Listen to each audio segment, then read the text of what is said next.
véritable question est, avons-nous véritablement besoin de preuves de l'existence divine? Alors que tout être humain atteste de l'existence divine de par son innéité, sa saine nature, tout homme est confronté un jour à ce rappel, qu'il est la créature de son Créateur, qui résonne en son fort intérieur. Tout homme sensé ne doute nullement de cela. Il le sait de par son intelligence, son esprit, sa réflexion, sa conscience, sait que rien ne peut exister par lui-même, que toute création a un créateur. Nous pouvons aussi bien nous poser la question inverse. Qu'est-ce qui prouve que le grand créateur, au sens parfait, sans défaut, n'existe pas? Étrangement, cette question ne se pose pas souvent, voire jamais. Car tout autour de nous, et nous-mêmes, prouvons le contraire. Nous pouvons observer notre propre personne et comprendre, par exemple, qu'aucun être ne peut se suffire à lui-même, que toute création a besoin d'un créateur pour être et exister, que tout dans ce monde est utile, agréable, vital à l'homme, pour son bien-être, sa satisfaction, son épanouissement et autres bienfaits du Créateur, et qu'il est impossible ailleurs que sur cette planète, est un signe de notre Créateur, subhanahu wa ta'ala.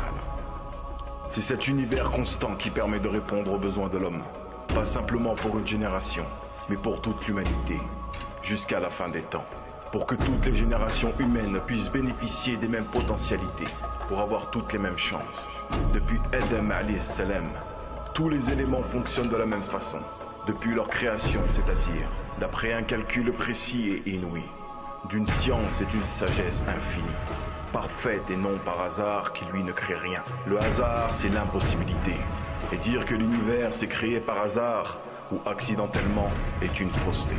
Il est loin de la logique et de la raison. Chaque partisan n'est considéré parmi les fabulistes qui ont perdu leur raisonnement, ou presque, puisqu'ils enflent d'orgueil devant la preuve qui ne laisse aucun doute à l'esprit humain. Leur raisonnement est de dire si la vie existe suite à un accident. C'est comme si l'on attendait une énorme encyclopédie suite à une explosion par hasard dans une imprimerie. Et là encore, faut-il que l'imprimerie existe? Ce qui rend encore plus impossible ce raisonnement du hasard et de l'accident. Croire cela et dire que le néant a créé par hasard alors qu'il n'existe pas lui-même. Quel cerveau torturé peut-il croire une telle chose? Si ces gens pensent que ce qui n'existe pas a pu créer tout cet univers, alors essayons leur thèse à une échelle insignifiante en rapport à la création.